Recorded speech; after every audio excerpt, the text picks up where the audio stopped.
మన నిన్నీటి కథలకు స్వాగతం. ఇప్పటివరకు మన ఛానల్లో అమ్మమ్మ చెప్పే కథలు విన్నారు కదా. ఇప్పుడు అమ్మమ్మ మాటలలో శ్రీకృష్ణుడి గురించి విందామా?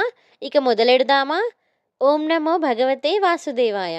అమ్మమ్మ అమ్మమ్మ, నాకు శ్రీకృష్ణుడి కథ చెప్పు అని రాధాకృష్ణ ఎంతో ప్రేమగా వాళ్ళ అమ్మమ్మని అడిగాడు. అప్పుడు చెప్తాను ఉండు కన్నా అని అమ్మమ్మ ఇలా కథ మొదలు పెడుతుంది. మధురా పట్టణంలో కంసుడు అనే కుర్రరాజు ఉండేవాడు. అతని చెల్లెలు దేవకి వసుదేవుడిని వివాహం చేసుకుంది. వివాహం రోజున ఆకాశవాణి, కంస, దేవకికి పుట్టే 8వ బిడ్డ నిన్ను అంతం చేస్తాడు అని చెప్పింది. కంసుడు భయంతో దేవకి వసుదేవులను జైలులో బంధించాడు. 8వ సంతానం పుట్టిన రాత్రి అద్భుతం జరిగింది. జైలు తలుపులు తానే తెరుచుకున్నాయి.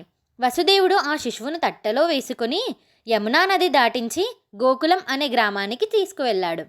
నందుడు యశోదమ్మకు అప్పగించి ఆ శిశువును జాగ్రత్తగా చూసుకోమని చెప్పాడు. ఆ శిశువే మన శ్రీకృష్ణుడు. గోకులంలో పెరిగిన శ్రీకృష్ణుడు చాలా అల్లరిగా తమాషాగా ఉండేవాడు. కుండలలోని వెన్నను దొంగలించేవాడు. గోపికలను ఆట పట్టించేవాడు. వేణువును ఊదితే ఆవులు పక్షులు కూడా ఆ గానాన్ని వింటూ అలాగే ఆగిపోయేవి. కంసుడు పంపిన ఎంతోమంది రాక్షసులను శ్రీకృష్ణుడు అంతం చేశాడు.